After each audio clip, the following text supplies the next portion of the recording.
Hello, everybody, and welcome to Giant Mess, a super sloppy sports and entertainment talk show that covers Giants football, Mets baseball, movies, and TV shows. It's got a little comedy and life lessons mixed in for good measure. It's hosted by Giant Mess. That's me, the Real Cinch Neal Lynch. I'm a former college quarterback and pitcher who's turned into quite the overthinker and one hell of a stinker. We'll reluctantly and begrudgingly recap and react to the Giants' blowout loss to what many consider to be one of the worst teams in the NFL, the Las Vegas Raiders. I might try and preview the game against the Cowboys. I don't know that it really needs much of a preview. And then we'll finish up with the Metros. The Mets got their new manager. First-time manager, Carlos Mendoza. Not Carlos Mencia, noted joke stealer. And then give my thoughts on Steve Cohen and what he's about to do for that area of Flushing, Queens. So with that, let's get started up in here. I'm going to recap and review the Giants game against the Raiders, the Las Vegas Raiders, which apparently have been regarded as the worst team in the NFL. I don't know how, because we exist and other teams exist that have worse records. I mean, the Raiders are now 4-5. Are they the worst 4-5 team in the history of NFL? I guess so. You wouldn't know it by Sunday's game.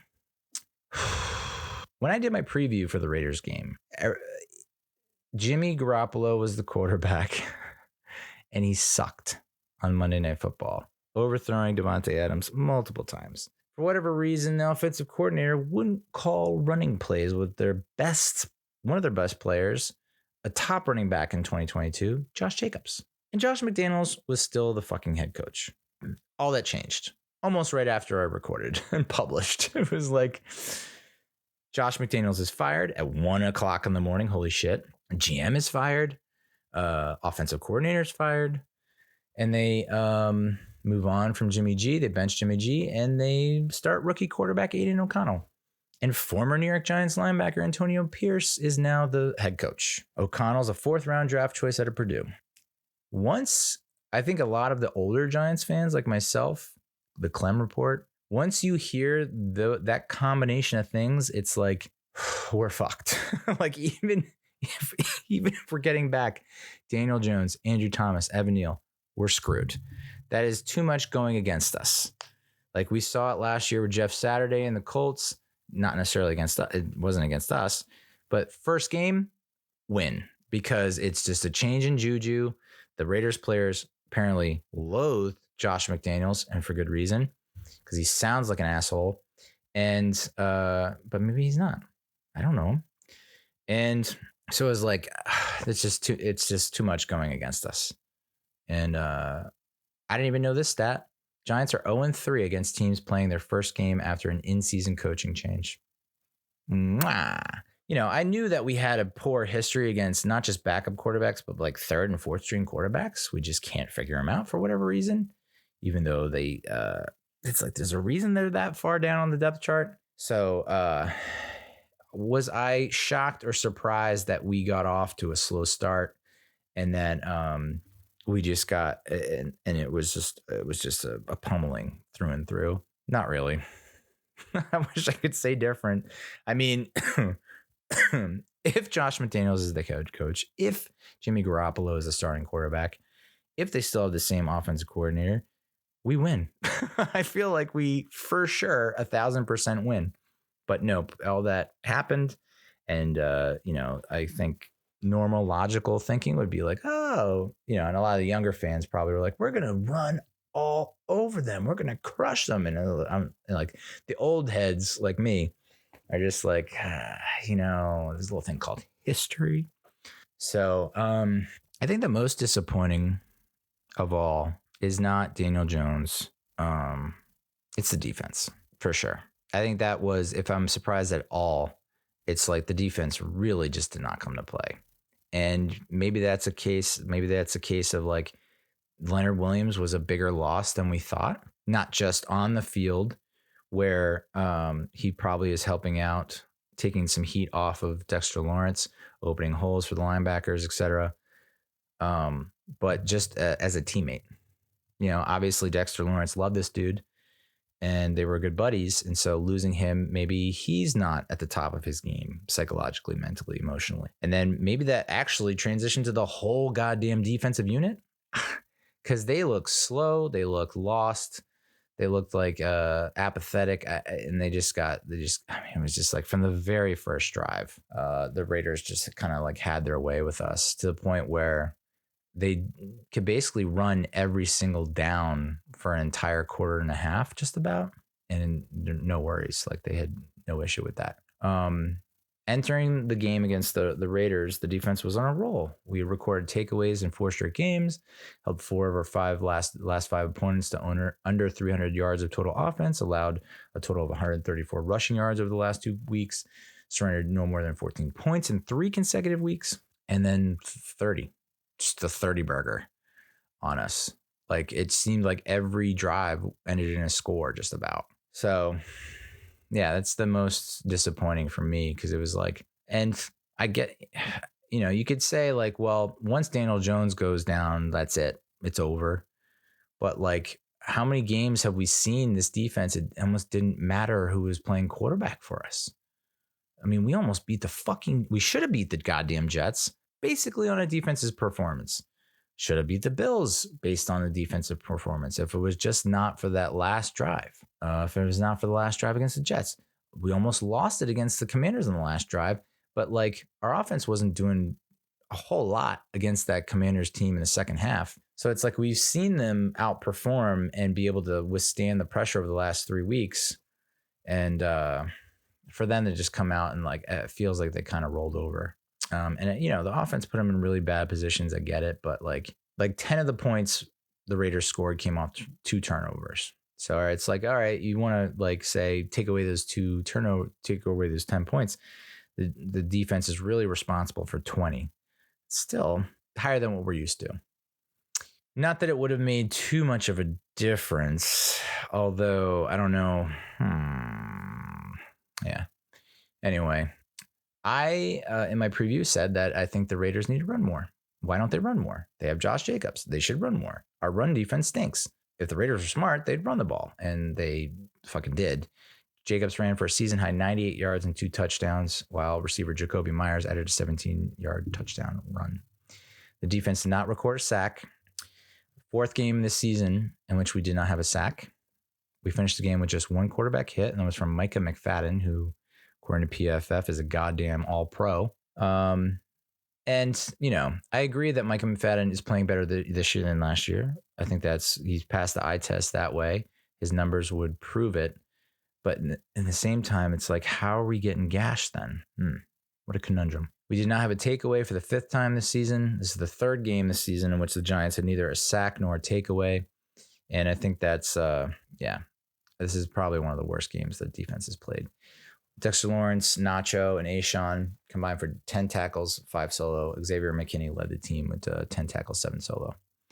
So it seems like Xavier McKinney is on the outs, which is just making comments after the Leonard Williams trade. He made comments earlier. It just sounds like he is saying that the leaders aren't being heard. He's a captain, I believe. And then Andrew Thomas comes out and is like, no, I think we have pretty good communication with the staff. And Daboll's like, yeah, I mean, we have positive conversations every week. So I think, it's the contract, right? He didn't get the contract extension in the offseason.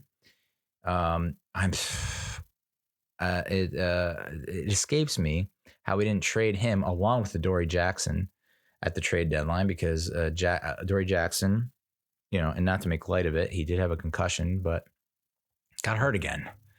This guy's like plagued by injuries. It just feels like it's the neck, it's the hand, the wrist, the leg, the hamstring, so it doesn't, honestly, I can't see us resigning Adoree Jackson. And if you can read the tea leaves, my man, doesn't seem like we're going to re-sign X-Man. So why didn't we fucking trade them? And I get it. Maybe you think, we're getting all our starters back. We need our defense. We can't just completely gut our defense. We still want to win games. We still want to be in the playoff hunt. We still think we're capable of it, given the schedule that we have coming up with our offense getting back to 100%. Good Gettleman thing. So that's been a major topic of discussion is like, should Daboll and Shane be fired? People saying you can't do this every 2 years. That's just not how you create stability. Of the coaches and GM combinations that we've gone through this carousel over the last how many years where it's 2-year stints, McAdoo, Judge, Shermer, Dable, and Shane are the best, right? Of that grouping. Not saying a lot, but it doesn't mean they're not without mistakes. They've made a lot of mistakes this year. A lot. And maybe they did make a lot of mistakes last year, but we were winning. So they get covered up, right? Offensively, DJ played for what, a quarter? I think he started the second quarter. That's when he got hurt. Completed 4 of 9 passes for 25 yards. He ran twice for 9 yards. The one run he did pick up the first down, I thought was pretty cool, getting past Max Crosby, I think. But throwing the ball, he was just so inaccurate and just did not look good at all. So overthrew Barkley, underthrew so-and-so, almost threw a pick. So, I don't know. We like to think, we're getting back the Daniel Jones that we had. Like, he had some time to think in his time off. He's going to come back and he's going to be 2022 Daniel Jones. And it's like, yeah, I don't know that's in the cards. So I honestly thought when he went down and was out for the game, I was like, I think this is like, because I remember someone saying that the neck injury, the new neck injury means, okay, they came out that he's not 100% pain-free, right? So that came out later in the week and everyone started freaking out about it. It's like, why? Wait, so he was cleared for contact before the Jets game, didn't suit up or play in that game. But he's going to start in this game, but yet he's not 100% pain-free. Again, which NFL player isn't, but he's also had off for the past 3-4 weeks, however many games it was. So I realized, I was like, this is too many neck injuries, and I thought the worst, which is what I do. And so I didn't think that when he went back to pass, wasn't hit and fell down, on the replay, it looked like his left foot was like dragging. And it was almost like his left side just stopped working. Like he lost power to the left side of his body. That's what it looked like. And I remember the reports being like, he's got his left side. He's either losing feeling in his left side or there's a lot of pain in his left side. I think it was losing feeling. And so that looks like, wow, the left side of his body shut down. He has no electrical signals there. You can't control it. And so literally he's half a person. Like he's going back. His left side stops working. He drags his left foot. He falls down. It reminded me of when Sting came back to the WWE and he's like, I don't know, 60 goddamn years old, wrestling against like friggin' Seth freaking Rollins. Might have been WrestleMania, SummerSlam, a big major main event. And he just like literally just bounces off the ropes and comes and tries to run towards Rollins and can't make it to Rollins. Like he literally falls to his knees and falls on his face because his body just stopped working because he's had so many injuries and he's so old. I guess he's still wrestling in AEW, which just blows my mind. Because I would be like, after that, it's like, I think I'm just going to call it a career. So it felt like something similar to that, where it's like his neck injuries are now at the point where he like literally you can't feel body parts and like you can't play, like you need to retire. So I thought that the entire game, and then I come to find out, no, it was an ACL tear. He tore it when he tried to boot. He scrambled right and Lawrence Cager was in his way and he got spooked by Lawrence Cager, tried to make a cut and his knee buckled. And then he was testing out on the sideline. And he's getting questioned, like, are you okay? Are you sure? And he's like, yeah, I can go back and I can play. And it's like, no, you can't. You literally tore your ACL. So is Daniel Jones' career over? Certainly feels like it. Feels like the end of an era, right? It's like neck injuries, ACL tear, especially when mobility, scrambling, and design runs are so much a part of his game and his success and how he helps the team succeed. It certainly feels that way. But for the people that are like, I don't know. I still, I know this makes me delusional, but I looked up, and I tweeted this, I looked up the recovery timeline for a torn ACL because I was like, I've had a torn ACL, but I didn't have to get back to I had to get back to like my desk job. It's like I didn't really have to get back to anything physical within a given constraint. So I was like, what is the realistic recovery timeline for like an athlete for an ACL tear? 6 to 9 months. So if you take the over 9 months, that would put him, if he had the surgery, I can't imagine him putting off the surgery. It's like, it's got to be like with athletes, with mine, I had to put it on a waiting list and wait 2 fucking months just to get a goddamn surgery date. Pro athletes, like, you'd be done that day. So I'd imagine he got it done like this week or at the latest next week, which means it puts him at returning from that August 6th, August training camp. So, and people mentioned Wan'Dale Robinson tearing his ACL, I believe in November of last year. It was against the Lions, so it was later in the season when the Lions were starting on their push to the playoffs. They didn't make it, but like when they just went on a tear and went on a winning streak, that was like towards the beginning of that. So it had to be in the second half of the season. I think it was November. Wan'Dale was, I think he suited up for week 1, if not week 1, week 2. So, it does throw a lot into flux, and I get it. But it's, these friggin' people on my timeline have to be 17 years old that are constantly like putting Caleb Williams in a Giants, mocking up Caleb Williams in a Giants uniform, mocking up Drake May in a Giants uniform. And I'm just like, for you to put in all that for you to get emotionally vested in a fucking top draft pick, I don't want to say it's asinine, but it's like you are pushing awfully hard for that when that's not really the cause of our downfall. It was not Daniel Jones. Daniel Jones had his worst year this year. Very unfortunate, especially after signing such a huge contract, because the dead cap on that contract is astronomical next year. So you're not cutting him. You can't. And the people are like, oh, well, there's an out after 2025 or before 2025 or something like that in the 2025 offseason. Before the 2025 season, it's still $22 million in dead cap. So 2024, if we cut him before that season, I think it's like $69 million in dead cap, which is, you can't do that. I don't know if there's some kind of injury clause that you can like pull that fucking lever now. Like if there's an insurance out, like, hopefully, but yeah, 67 dead cap for 2024, 22 in dead. Like we didn't even who have we cut that's had that much dead cap? Galladay? How much was Galladay's dead cap? I don't think it was 22 million.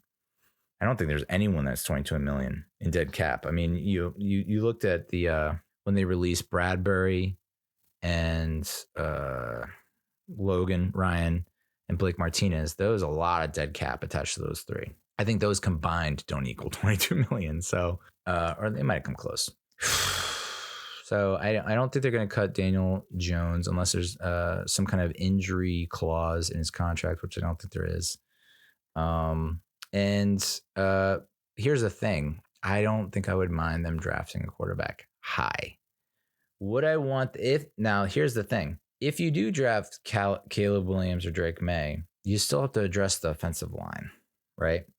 So if there is a can't miss offensive line prospect that's available that high, I would want that offensive line prospect. Fix the fucking offensive line. Evan Neal's not your starting right tackle. We know that. Comes back from a left ankle injury. He injured his fucking right ankle. And now he's going to be out for I don't know how long after missing a lot of games last year and missing games this year. So the plan has to be move him to guard, right? You can't have him be your right tackle anymore. It worked with Eric Flowers. I don't know. Maybe it can work for you too. Call 1-800-ERIC Flowers. So yeah, Evan Neal's not the solution at right tackle. I mean, Andrew Thomas comes back at left tackle. He admitted he had one of his worst games and still looks so good on the clips that I see and the replays that I see. It's like he's still like, even when he looks like he's beat, he somehow is able to recover and make the block. So nice to have him back. And I really thought, a lot of things were aligning with how they went against the Cardinals, right? We're down big at halftime. And the offense looks like kind of shitty in the first half, but maybe we go on another tear and have another big comeback in the second half. It felt like that was almost the feeling in that first quarter when it was like, man, we're getting smoked. We're getting steamrolled. So I still had that in the back of my head. I was like, this is kind of just like the Cardinals game. It's just going to take us a half to like click. We just fucking suck in the first half. And then he went down and I was like, well, nah, okay. Now we have Tommy DeVito. Sweet. DeVito's final stat line isn't horrendous. I mean, 15 of 20, 175 yards. He did throw the one touchdown to Wandale, but he just had those two awful picks. It was the first interception thrown by a Giants QB since October 2nd. That was the Seahawks game. There were 131 consecutive passes by interception. So quarterback play, not great, but not maybe not severely costing you the game. They still cost us some games with some questionable decisions, but DeVito also ran for 17 yards on 4 carries. I think that might have been overlooked in preseason, that he is kind of mobile. He can evade the rush. The problem with him is that he might be too quick to pull the ball down and scramble. And much like Daniel Jones was doing, I think, at the beginning of the season, as soon as he pulls the ball down, he's looking down, as in he's looking to run, and he's not looking downfield to someone who might be getting open. And he missed a lot of open receivers. So progress, I guess. I mean, he's better than he was against the Jets.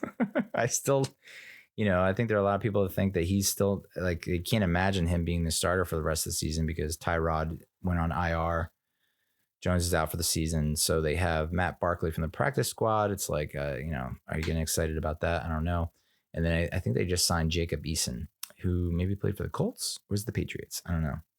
I think he's Tony Eason's kid, right? Went to Washington. So I don't know. Saquon Barkley rushed for team high 90 yards on 16 carries, caught 3 passes, 23 yards, 113 scrimmage yards. He has at least 98 scrimmage yards in each of the 4 games he's played since missing 3 with a sprained ankle. So Saquon's kind of the, I guess, lone bright spot, right? Mr. Dependable.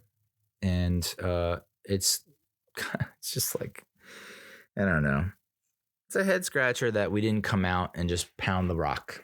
3 passes on the first drive. Like, what? Like, their run defense stinks, dude. Just run the ball. So, and I think that's, I don't know. Jones missing Hyatt down the deep left. If he just throws it like a yard or 2 towards the field, that's the touchdown. There are opportunities, but yeah. Giants have scored fewer than 20 points in 8 or 9 games this season and 10 or fewer in 5 of them. Oh my God. We're last in scoring offense and have the worst point differential in the friggin' league. We've been outscored 125-42 in the first half. So yeah. And it does look like we now may have the potential to get Caleb Williams or Drake May. I hated those tweets so goddamn much.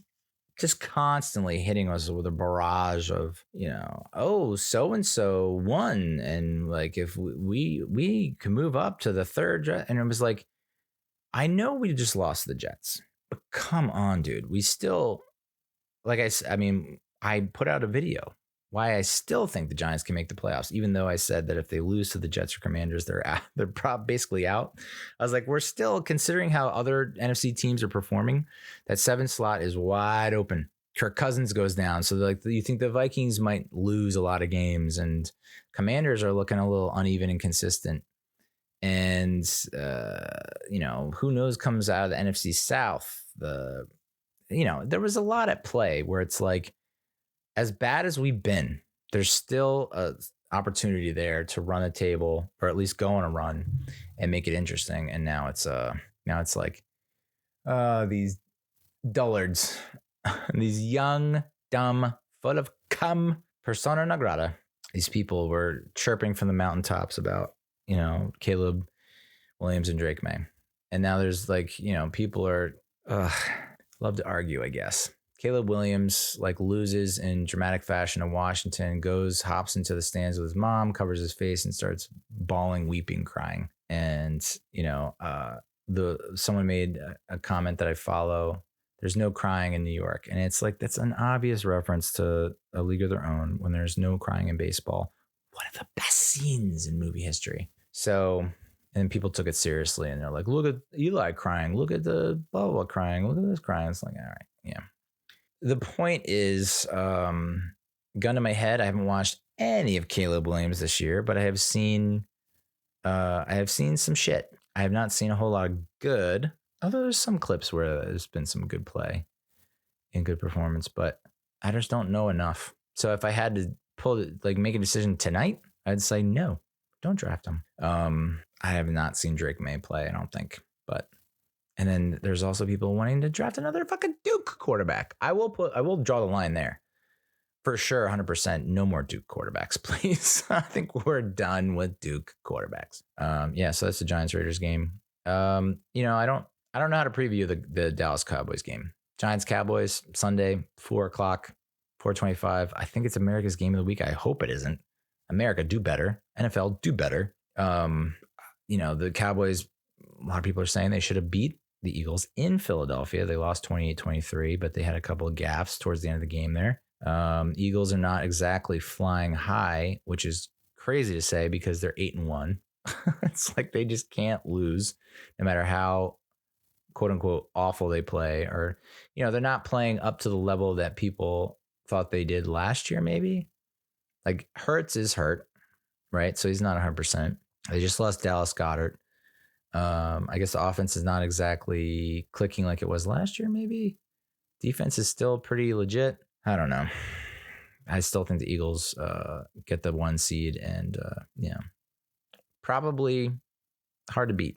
I don't know that there's any other team in the NFC that's going to take them down. I mean, 49ers are faltering. I know they made a trade for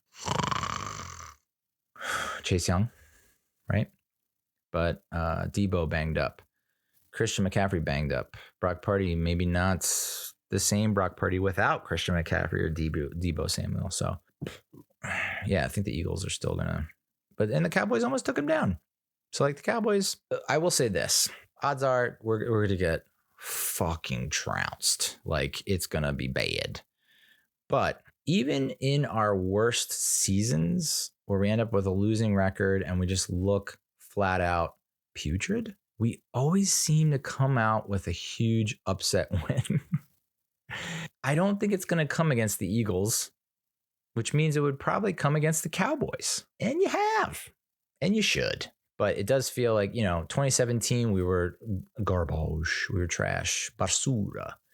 And we beat like the Chiefs, who went to the playoffs. They were like 11-5. We beat them like 12-9 or something like that. 98 against the Broncos. They were undefeated. And we took them down with Kent Graham, right? I think we might have been 8-8 that year, but it was just like our defense carried us. You know what I'm getting at. I mean, there were plenty of like really bad nightmarish seasons where we still, like 2021 didn't turn out that great. I think we beat the Raiders who went to the playoffs. That was an upset, right? So who are we going to upset? Probably not the Eagles. So also all signs point to the Dallas Cowboys. It's in Dallas. Last year we played them on Thanksgiving, missing half our team and ended up almost beating them on their home turf. We were severely handicapped. So whether it's Tommy DeVito or Matt Barkley or Jacob Eason, like maybe DeVito takes another step. He realizes, hey, when I scramble, when I move in the pocket, I don't need to like put my head down and run. I can just maybe pick my head up, pick up the open guy, and we get some chunk plays. Stranger things have happened, I guess. What's truly infuriating / kind of awesome, Josh Dobbs getting traded to the Vikings and like not knowing any of the names of the players that he's playing with, having to have the head coach / OC explain plays to him over the headset as he's calling the plays. Like, hey, this is the name of the play and this is the read. And this is like teaching his offensive line his cadence before going on the field for the first drive of the game. It's just like, and pulls out the win. Josh Dobbs, y'all. Makes me wonder why we didn't trade for him And that's, that was the main takeaway, was like, man, why couldn't this have happened before the trade deadline? We could now move McKinney, move Adoree Jackson, possibly get Josh Dobbs and have somewhat of a shot at this thing against the Raiders. But no dice. So, but again, Tommy DeVito, maybe he does take the next step. I don't know, dude. 15 of, I know the game was out of hand and the Raiders are probably playing soft, but 15 and 20, 100 and some odd yards. I don't know. It's nothing to sneeze. I ain't. Achoo. And then the remaining schedule before the bye, at Washington against the Commanders, and then home against the Patriots. I have those chalked up as losses. I just can't. Like, my buddy's a Patriots fan, and he was asking me, so are we still gonna go this game? Like, because I threw it out there. I was like, it's the weekend after Thanksgiving. I could make it home in time for that game on Sunday. And who knows I know the Patriots are not the Patriots of old. I know the Giants have really struggled so far in this season, but that could be a key matchup for both of them. And it most likely will be close. And so I think it piqued his interest, but he was like, did we really Tommy DeVito versus, whatever's left of Mac Jones? So I was like, yeah, you're probably right. So yeah, those are both losses. I think the only win, I think Talking Giants was saying that the only win that they see on the schedule is against the Patriots. I'm like, I'm not putting that in ink. That's for damn sure. Saints, Packers get one more win. So we'll finish 3-14, which should get us a top 5 pick. Should we spend it on a quarterback? It's like, if you do, every other draft pick has to be offensive line. So that's the Giants. Yeah. Mets talk. Quick, short but sweet. Francisco Lindor was a Gold Glove finalist, I believe, and lost. Bullshit. I think he was also a Silver Slugger finalist and lost. Bullshit. Why can't people give Francisco Lindor his due? He's outperforming the guys who are winning. What is going on? Kodai Senga is the Rookie of the Year finalist. I don't believe in that, right? Because he's got to be, how old is he? 20-something? 29? He's 30 years old. You can't be Rookie of the Year with a 3 at the front of your age. So, I guess I hope he wins it. It's just like, it feels a little meaningless. It's like, you're 30. And then 2 more news items. We hired Carlos Mendoza as our manager. So the front runner was Craig Counsell. We all thought it was going to be Craig Counsell. And then Craig Counsell went to the Cubs. And then Vaught, V-O-G-T, Vaught, he gets signed by, who is it though? Not the Orioles. Padres. No. Guardians, probably. And then we hired Carlos Mendoza, who's a bench coach for the Yankees.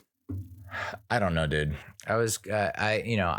I'm not devastated by the Buck Showalter firing, but I just, it's like it would have been so fucking sweet to get him his first World Series win. So I was kind of not super resentful and bitter, but I was a little bitter. I was like, yeah, why? Because he had like all these things happen. Like, I don't think he lost the clubhouse. He had guys slumping. He had so many injuries. Max Scherzer getting suspended. Verlander missing a lot of games to injury. Scherzer missing games due to injury. I don't know. I've now watched 2 videos about this guy. One from SNY, one from We Gotta Believe. And I don't know, dude. There's like the highlights, the pros. He's bilingual. That's cool. Yeah. I guess he'll have a better relationship with the Latinx Hispanic players. I just, I don't think anyone's getting real excited about this move, which might be a good thing, to have lowered expectations and to not get crazy. Like, and understand, like, I don't think the expectations are high. I think there are a lot of people that think this is on par with the Luis Rojas hire, like a guy that's quote unquote good with players, but has never been a manager before, big league manager before. What were the takeaways? I don't know. I forget. Where's the bookmarks? Gotta find this shit. Yankees bench coach for 4 seasons, worked as an infield coach, even though he was an outfielder, managing the I love that. Managed in the minors from 2009 to 2012. Spent a decade plus playing in the minor leagues, with the Giants and Yankees, in independent league baseball. Managed minor league affiliates for the Yankees, served as Yankees quality control infield coach, bench coach for the last 4 seasons. Someone said that he was the bad cop for Aaron Boone, whether that means that Aaron Boone was the good cop and Mendoza was the bad cop. What's interesting is you're the bad cop, but you're also a player's coach. It's interesting. I feel like those don't really, the Venn diagram. I don't see them crisscrossing applesauce. The one thing that everyone's like hype about is that he throws 40 sunflower seeds behind home plate before each game for the 40 men on the roster and says a prayer. So at least we got that going for us. You know what? To be honest, I'll take it. Any kind of positive mojo, juju, vibes, whatever you need to do. You need to kill a chicken. Okay. You need to drink its blood. We just need to turn around. But yeah, wild. Like I don't know, dude. It's just like a no-name guy that kind of came out of left field. I don't know. Maybe I haven't been paying close enough attention, but it was okay. Council goes to Cubs. Vaught, I guess, was your second choice, or was Mendoza your second choice? We'll see. I mean, they did make a point that a lot of the managers of the playoff teams this year were first-time managers. So not first year, first time. Or maybe a first year. I forget. Never managed before, and now they're managing a playoff team. So that made me feel a little bit better. And then, I think that his point was like everyone hated Joe Torre getting hired. The Yankees hiring Joe Torre. Personally, I think KFC is a secret Yankees fan. So the fact that he knows so much about Yankees talk, it always like devolves to that. But yeah, we'll see. I don't know. I'm not holding out a lot of hope. I'm not having high expectations. But it will be interesting. But goddamn, I wanted Buck to win it.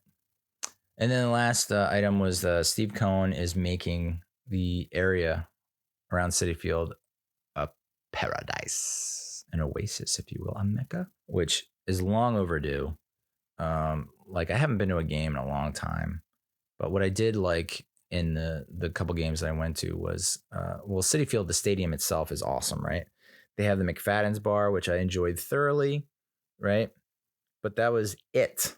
And now he's investing, I think he's going to invest something like $8 billion in the surrounding area to make it like bars, restaurants, just shit for people to do, possibly hotels. I don't know. And more area for tailgating. Hell yeah, dude.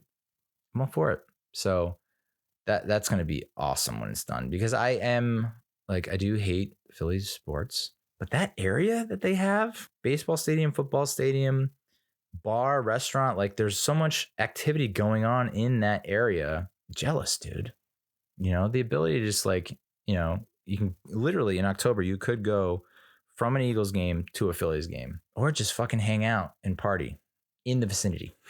I think that's just, that's cool. So good on you, Steve Cohen. I think a lot of people have faith in Steve Cohen to see us through. And I'm not going to get I guess, I don't know. I don't see it on my timeline, but I guess people were pissed that Craig Counsell was not hired as manager. The guy's asking to be the highest paid manager in Major League Baseball. And it's like, I don't know. What have you really done? Like the Brewers have been a playoff team for a while now under your leadership, but like you haven't won a World Series.